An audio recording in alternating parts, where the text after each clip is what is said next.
will make America great again. What do you think is the difference between Trump then and now?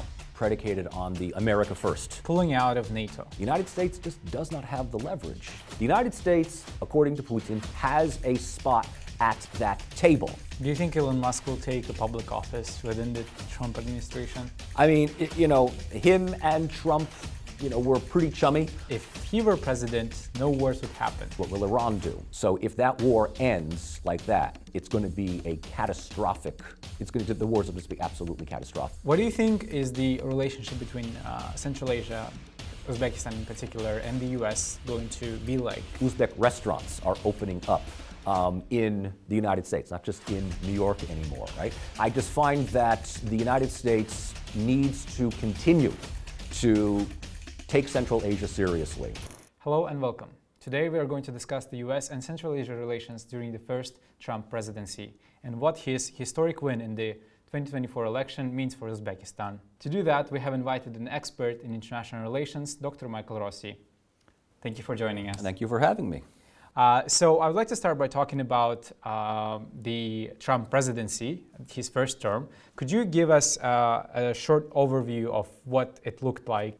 What were the key foreign policy priorities for the Trump administration?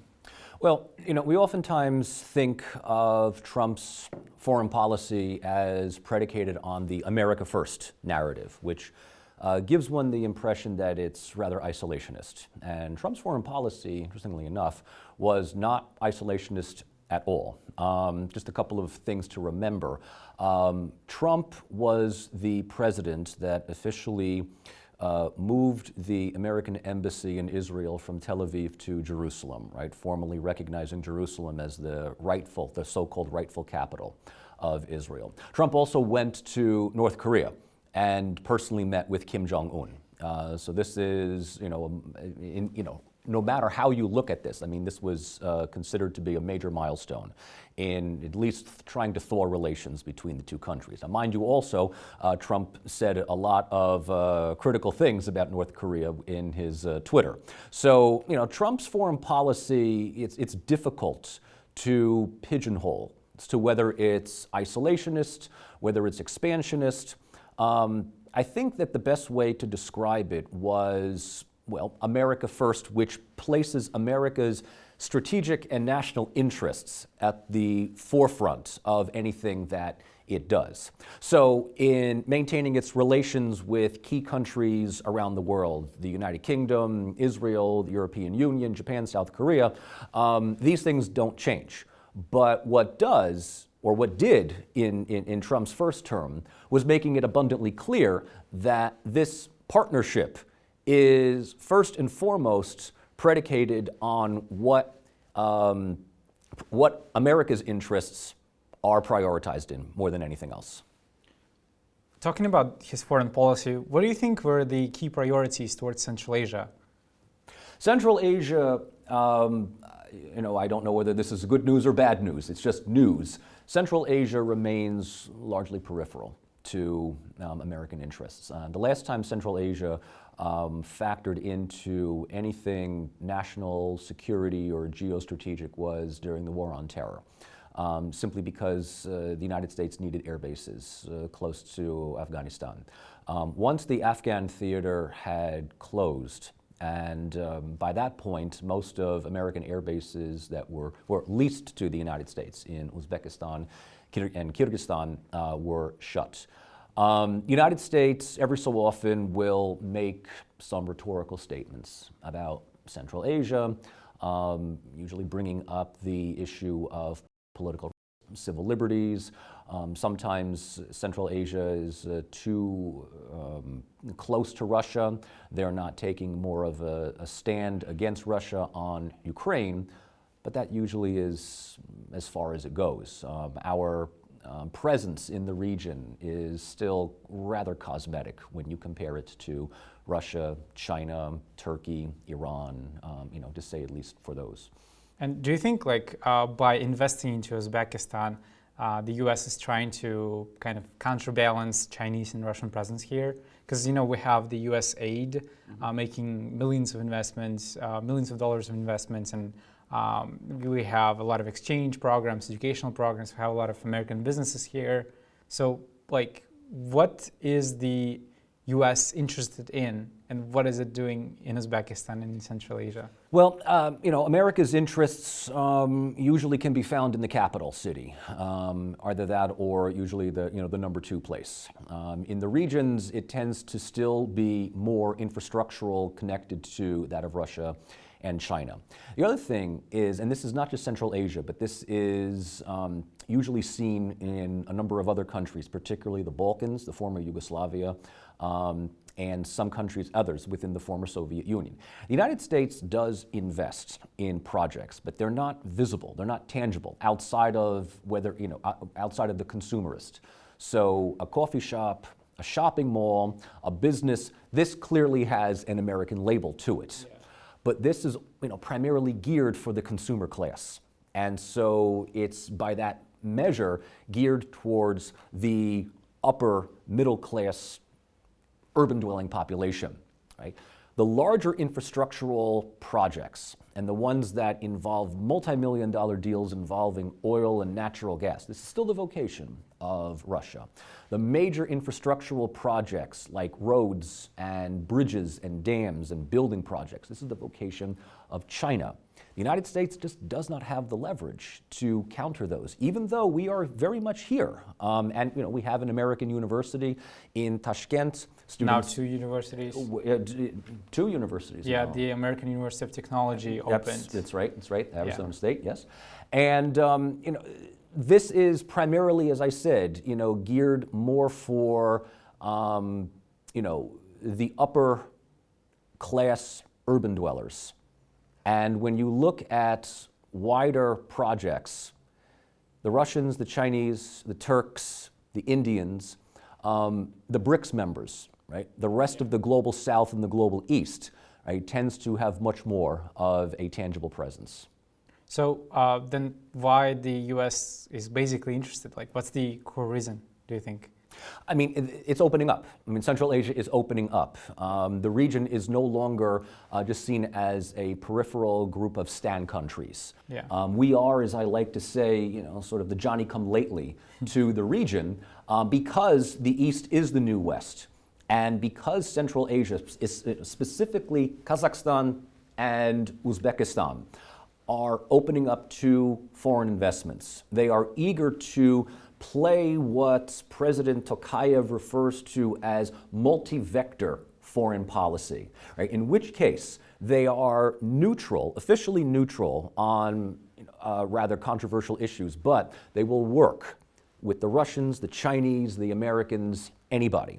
They want to make it clear that everyone has a place at the table, but they also want to make it clear that they are not going to be beholden to just one country. So the United States sees this as an opportunity and makes the investments that it does. For much of Central Asia's youth, seeing shopping malls, Starbucks coffee places, fast food joints, these are, they are more geared towards the consumerist class, but this is an element of American soft power that, if nothing else, keeps the interest in the United States alive for many 20 and 30-somethings. So soft power diplomacy. It's always a great thing, especially when it comes to improving the socioeconomic quality of life. So, like, you don't see everybody learning, I don't know, Chinese. We all learn English, right? So it's also, I think, part of the U.S. soft power diplomacy. Don't you agree? Yeah, and I would say that learning English is great. Don't stop learning Russian.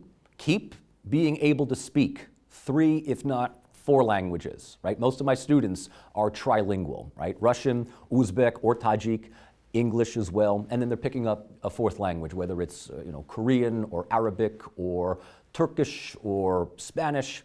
Language obviously makes people gravitate towards certain areas of the world, but also makes them hireable. Yeah, agreed. So now let's go back to the Trump administration. What do you think is the difference between Trump then and now? Mm-hmm. Trump then was seen as a temporary hiccup by many analysts. They didn't expect this to last as long as it did. I think Trump coming back in now I don't think that there's any doubt that he is the face of the Republican Party. And the Republican Party, those that stayed with him, win. So Trump coming in at this point gives him wide-ranging powers, especially if we know that the Republican Party is going to dominate in both the House and the Senate, and he has a number of loyal Supreme Court judges. So at least on the domestic level, Trump is in a position to pass a number of sweeping policies. Many of them could be seen as detrimental to the working class, to the immigrant populations, right? He's promising to, on day one to, deport all the illegals, build the wall, even deny citizenship by birth to those that are the children of illegal immigrants. Now, whether he can do this or not remains to be seen. On the global front, Trump is coming back into a White House where the world has largely moved not just on, but has gravitated away from the presence of American global hegemony. We're in the age of multipolarism. Just a couple of days ago, President Putin addressed the Valdai International Business Discussion Forum. And one of his known topics is that the world is irrevocably changing, and it is changing towards a new multipolar system in which countries like Russia, China, the United States, India, Brazil, among others, are emerging as global leaders. The United States, according to Putin, has a spot at that table. It needs to recognize that it still is a major power, but it is not the only power left in the world. So with Trump coming back in, and if he decides to continue with the whole America First policy that he had from his first campaign, he's going to come up against some stiff challenges from many of these countries around the world, not in defiance of the United States, but simply because they don't need to adhere to U.S. foreign policy as important as they once did beforehand. So he's going to emerge as the president of a country that is still very, very powerful and very important, but he is going to have to realize that he needs to work with these other powers if global peace and security is something that he's striving for. And if not, the United States is going to be perceived as aggressive, belligerent, and unable to accept that the world has changed. Yeah. So talking about his administration, his first chief of staff called him a fascist, right? Like a lot of people he ever worked with publicly said he's an extremist, he's a fascist. What do you think his administration is going to look like now compared to before? Well, I don't like the word fascist. I know that it's a buzzword to constantly throw at Trump. I think he's more of a populist than a fascist. And we need to be very careful with that term, because I don't think that he really believes in any rigid ideology. He's largely in this for himself, and anything that stokes his own ego is something that he'll absolutely gravitate towards. So populism is, I think, much more of a term to give him. National populist is probably even better, because populism is, you can have left-wing populism, you can have right-wing right-wing populism is effectively this dividing up between the us and the them. Us, like the true Americans, the patriotic Americans, and them, the minorities, the traitors, the liberals, the left, whoever you want to call it, right? So that's more his game. It's hard to say what he is going to be able to accomplish, but a lot of the radio chatter has suggested that within the first few months, he's going to use his position in power to get back at his enemies, his perceived enemies, both within the Republican Party as well as the Democratic Party. And so this might give one to think that his erratic nature is going to give him the position where he has the power as president, and he has a compliant Supreme Court, and he has a compliant Congress to use his powers for his own personal benefits. and how he gets back at his enemies, or how he is able to use the legal system to effectively pardon himself from many of the felonies that he's been found guilty of, will most likely dominate his first year. What do you think about Elon Musk? Do you think he will join his administration? I mean, him and Trump, were pretty chummy on the campaign. Yeah. Musk is doing this not because he's a genuine Trump fan, but because he wants something out of that deal. Let's just put it this way. Americans will go for another 4 years without knowing what BYD stands for. And because the minute that BYD enters the automobile market in the United States, I mean, Tesla will, I don't want to say go bankrupt, but I mean, there's an alternative to that. My guess is that Musk's primary goal is to secure a monopoly on, if not the automobile market, certainly the electric car market. If BYD enters, now all of a sudden there is serious competition. Not just against the American automobile company, but I mean against primarily Tesla is going to be that. Note that Trump is much more belligerent towards China than Russia. Trump's whole idea is to start a trade war with China. And Tesla is right there with, Elon Musk is right there with him. So my guess is that this is just going to keep BYD and any other Chinese alternative out of the market for the foreseeable future. Do you think Elon Musk will take a public office within the Trump administration? Hard to say.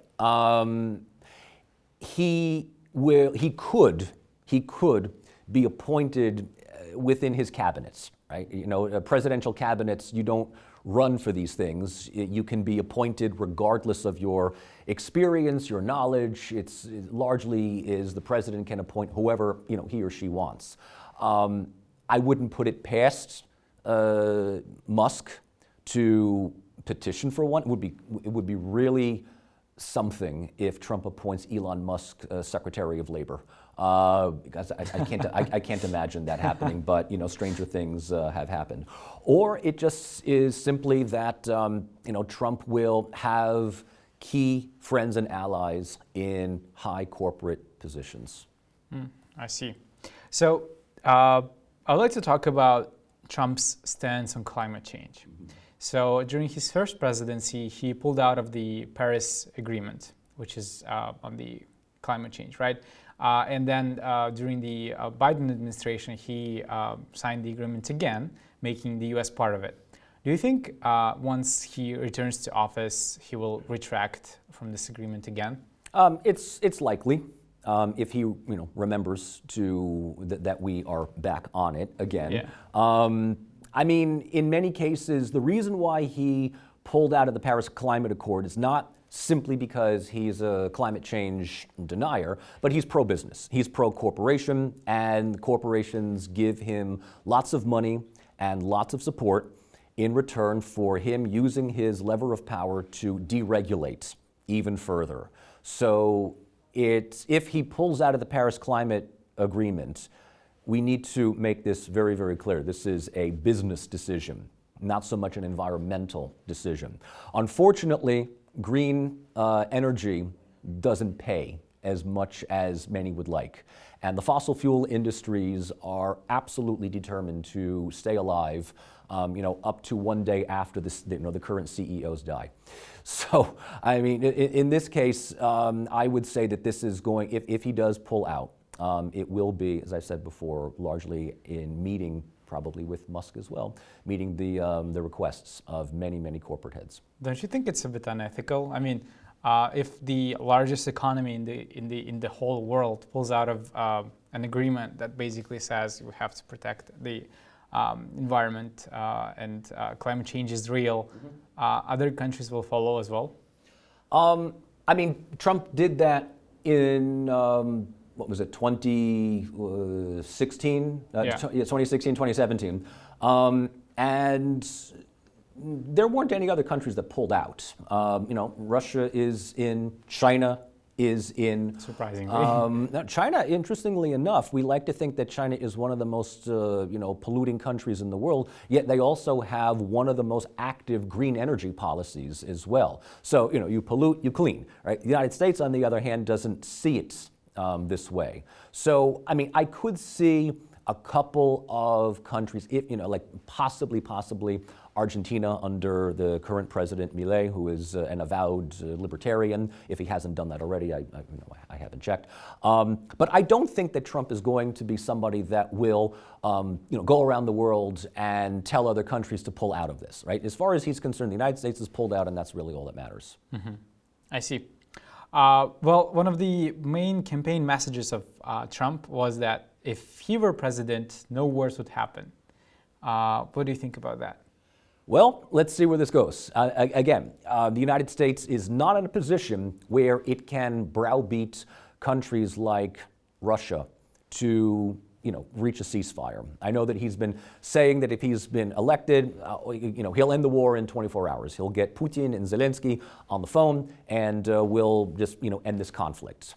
The only way that will happen is if Trump gives Putin everything that he wants. Putin has been very clear in what are the conditions that Russia will reach for a ceasefire. And that effectively is ceding large parts of Ukraine's territory to Russia, ending any hopes and aspirations for Ukraine's membership in NATO, declaring Ukraine a militarily neutral country. And I mean, if Trump meets all these demands with Putin, my guess is that there's going to be some reciprocation.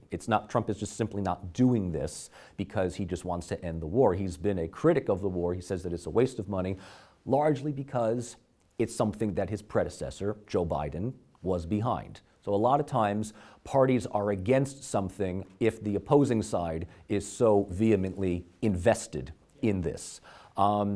He may end the war between Israel and the Palestinians in Lebanon, but the way that he has proposed ending that war is effectively giving Netanyahu or the Israeli government a green light to do whatever it wants. So if that war ends like that, it's going to be a catastrophic, the wars will just be absolutely catastrophic. The other thing we have to take into account as far as the Middle East is concerned is what will Iran do? Because Trump has said that he wants to give Ukraine to the Europeans to handle. But he is all in on backing the Israeli state. And not only that, seeing Iran as public enemy number one.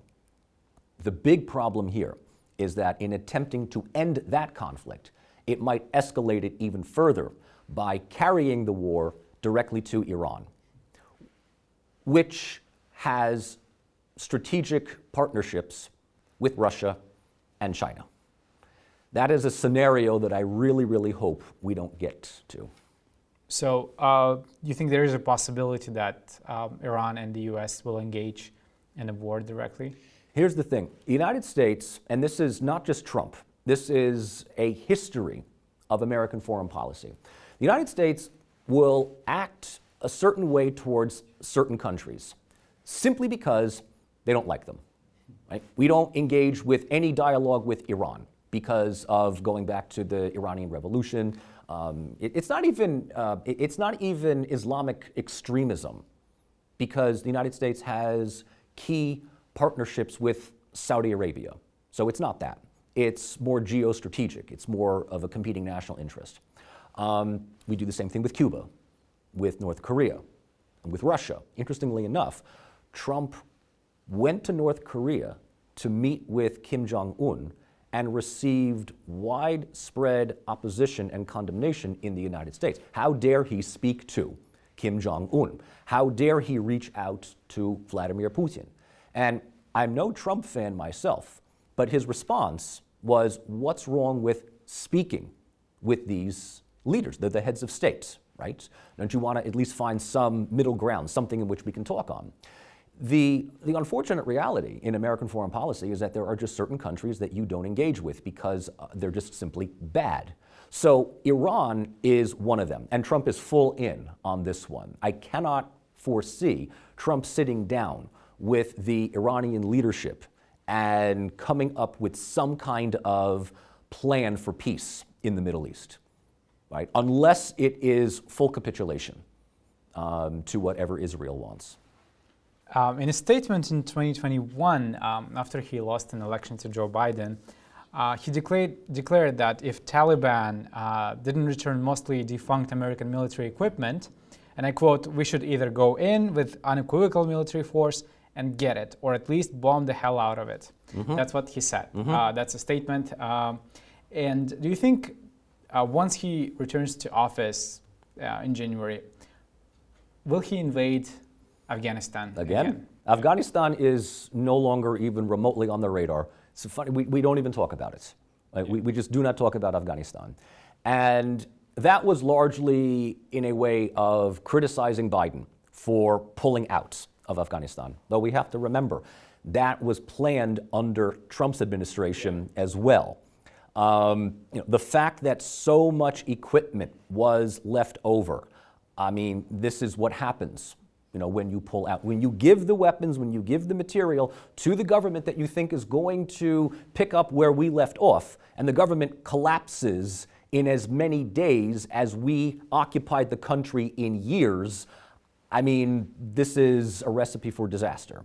Is Trump going to do anything about it? Highly unlikely. We have to also remember, when you're not president, or better yet, when you're even running for president, you can say whatever you want to say to meet the emotional, temperature of your constituents. It's backseat driving. It's Monday morning quarterbacking. It's hindsight is 20/20 in that regard, right? In one of those things. So when he's president, especially when it comes to foreign policy, there are a number of, I don't want to say checks and balances, but there are a number of commitments that the United States has been in for years, and there are a number of fail-safes that keep one person from making any kind of reckless decision, right? So this is whether we decide to go into Afghanistan and get our stuff back. Good luck on that one. Or launching missiles into Iran, or escalating the tension with China. Rhetoric is one thing. Actual foreign policy is something else. Okay, I see. Also, a lot of the European countries, and there's been a lot of reaction in the media as well about Trump pulling out of NATO and leaving Europe all alone with Russia. What's your stance on that? Do you think the U.S. will pull out of NATO? No, largely because NATO exists because it benefits the United States. I mean, NATO's existence is ultimately seen as America's military leverage within Europe. So after the Cold War had ended and Warsaw Pact, you have to remember, Warsaw Pact was the Soviet counterbalance to NATO, right? Warsaw Pact dissolves. There were a few people within the international relations circle that suggested that NATO do the exact same thing, right? NATO needs to disband, mission accomplished, right? It achieved its mission. With the understanding that the United States is no longer needed in Europe, and if there is going to be a European-wide collective security organization, right, Russia should be part of it as well. So effectively, take NATO, take out the United States and Canada, and put Russia in. This never happened, largely because many countries simply wanted the United States to stay. And many aspiring countries in Eastern Europe looked at NATO, even more so than the European Union, as a form of security against Russia. Nothing should be completely factored out when it comes to Trump's statements. But knowing that NATO relies heavily on American presence, American military equipment, and American funding means that ultimately Trump's position on NATO will be that he's going to stay. And to finish up, I would like to ask my one last question. What do you think is the relationship between Central Asia, Uzbekistan in particular, and the U.S. going to be like from now on once Trump is in the office? Is it going to be different compared to other administrations, or is it going to stay largely the same? I would say that we have to separate this on two levels. We have Uzbekistan-American relations with Trump, and then we just have the general growing, evolving Uzbek-American relations, regardless of who is president. With Trump, it may, and I can't guarantee anything, but Trump may look at Central Asia as something more important than his predecessors, largely because of the amount of investment that's taking place here, especially Kazakhstan, Uzbekistan. Those are the two big ones. Could we see a Trump visit to Tashkent? It's not completely out of the ordinary. It's something that could certainly happen. But I think that in the grand scheme of things, Trump is going to be focused mainly on China, Russia, and the Middle East when it comes to foreign policy. If Central Asia comes into the equation, right, it's largely going to be in relation to Russia or China in this sense. But on a one-to-one level, I'm not entirely sure about that. When it comes to the broader elements of American-Uzbek relations, American-Central Asia, the area is in fact opening up.